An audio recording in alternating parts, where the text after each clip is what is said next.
Hello boys, hello girls, क्या हाल चाल है आप सब लोगों के। मैं इस एपिसोड में आपके पास अपना अपना भाग्य साहित्य सागर के सभी क्वेश्चन आंसर लेकर आया हूँ। सुनिए ध्यान से। पहला क्वेश्चन है, नैनीताल की संध्या धीरे धीरे उतर रही थी। क्वेश्चन है, नैनीताल की संध्या की विशेषताएं बताइए। आंसर इसका, नैनीताल की संध्या धीरे धीरे उतर रही थी। रुई के रेशे से भाप से बादल लेखक और उनके मित्र के सिरों को छू छू कर बेरोक घूम रहे थे। हल्के प्रकाश और अंधियारी से रंग कर कभी वे नीले दिखते, कभी सफ़ेद और कभी जरा लाल पड़ जाते, जैसे लेखक और मित्र के साथ खेलना चाह रहे हों। नेक्स्ट क्वेश्चन है, लेखक अपने मित्र के साथ कहाँ बैठा था और वह वहाँ बैठा बैठा बोर क्यों हो रहा था और क्यों कुढ़ रहा था। आंसर इसका, लेखक अपने मित्र के साथ नैनीताल की किसी सड़क के किनारे बेंच पर बैठा था। वहाँ वह बैठा बैठा बोर इसलिए हो रहा था क्योंकि वह वहाँ दोनों बिल्कुल चुपचाप बैठे थे और लेखक जल्दी से जल्दी अपने होटल पहुँचना चाहता था। लेखक इसलिए कुढ़ रहा था क्योंकि शायद वह थक चुका था और उसके मित्र वहाँ से उसे जाने ही देना नहीं चाह रहे थे। अगला क्वेश्चन है, लेखक के मित्र को अचानक क्या दिखाई पड़ा, उसका परिचय दीजिए। आंसर, लेखक के मित्र को कोहरे की सफेदी में कुछ ही हाथ की दूरी पर एक काली सी मूर्ति उनकी तरफ आती हुई दिखाई दी। 3 गज की दूरी से दिख पड़ा एक लड़का सिर के बड़े बड़े बाल खुजलाता चला आ रहा था। नंगे पैर, नंगे सिर, एक मैली सी कमीज लटकाए, पैर न जाने उसके कहाँ पड़ रहे थे और वह ना जाने कहाँ जा रहा था। अगला क्वेश्चन है, जरा सी उम्र में उसकी मौत से पहचान कैसे हो गई। जरा सी उम्र में उसकी मौत से पहचान इस प्रकार हो गई कि वह अपने गांव से एक लड़के के साथ जो उसकी उम्र में कुछ बड़ा था भागकर आया था और दोनों एक दुकान पर काम करने लगे। और एक दिन साहब जी जो उनके मालिक थे उन्होंने उसके साथी को मार दिया। अगला पैराग्राफ के लिए क्वेश्चन है, बालक फिर से आंखों से बोलकर मूक खड़ा रहा। आंखों माने बोलती थी, यह भी कैसा मूर्ख प्रश्न है। क्वेश्चन है, किस प्रश्न को सुनकर बालक मूक खड़ा रहा और उसकी आंखों ने क्या कह दिया। आंसर, लेखक के मित्र का किया हुआ प्रश्न कि इन्हीं कपड़ों में सुनकर बालक मूक खड़ा रहा। उसकी आंखें मानो कह रही थी कि यह कैसा मूर्ख प्रश्न है। यदि उस पर कपड़े होते तो वह पहन ना लेता। वही तो वैसे भी वहां पर तो वैसे भी कितनी सर्दी चल रही थी। अगला क्वेश्चन है, अपने परिवार के बारे में बालक ने क्या बताया। अपने परिवार के बारे में बालक ने बताया कि उसका परिवार 15 कोस की दूरी पर एक गांव में रहता है। उसके कई भाई बहन हैं। उसका बाप भूखा रहता था, माँ भी भूखी रहती थी क्योंकि वहाँ पर कोई काम नहीं था और उनको रोटी भी नहीं मिलती थी। उसकी माँ हमेशा रोती रहती थी।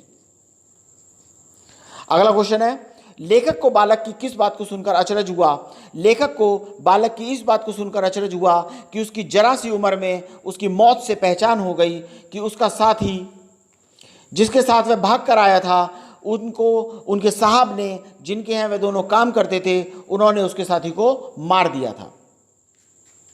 नेक्स्ट क्वेश्चन है, लेखक और उसका मित्र बालक को कहाँ ले गए और क्यों।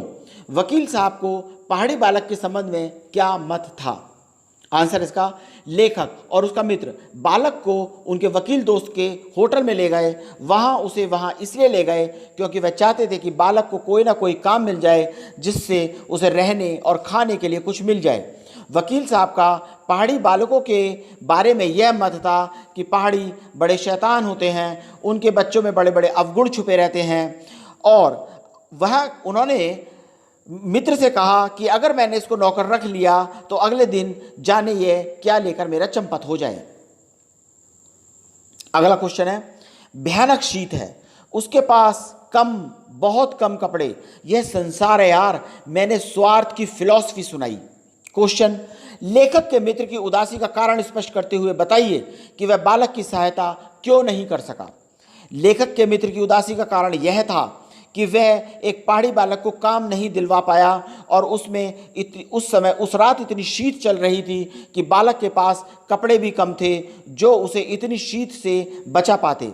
वह बालक की सहायता न कर सका क्योंकि उसके वकील दोस्त ने पहाड़ी बालक को रखने से साफ इनकार कर दिया था।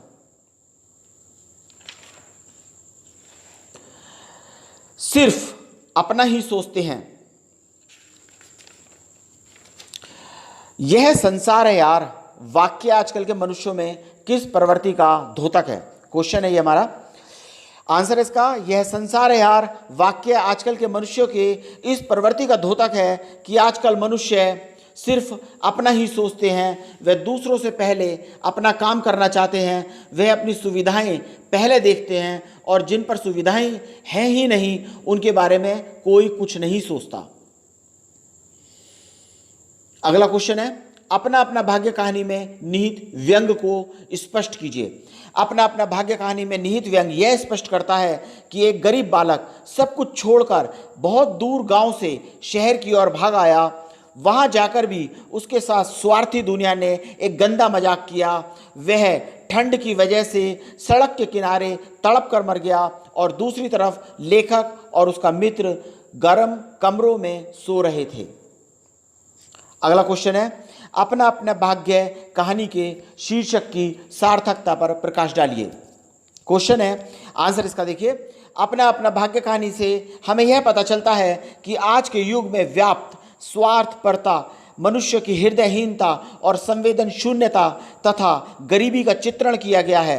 कहानी अत्यंत मार्मिक बिंदु पर समाप्त होती है तथा यह स्पष्ट करती है कि आज के लोगों में दयालुता और परोपकार का बिल्कुल अभाव है, जिसके कारण किसी मजबूर व्यक्ति की सहायता करने के बजाय उसका अपना अपना भाग्य बताकर सभी लोग अपनी जिम्मेदारी से बचना चाहते हैं। तो ये साहित्य सागर के लगभग सारे क्वेश्चन कंप्लीट हो गए हैं। ठीक है, अगले एपिसोड में एक नई कहानी के साथ आपके सामने आता हूँ। Thank you very much.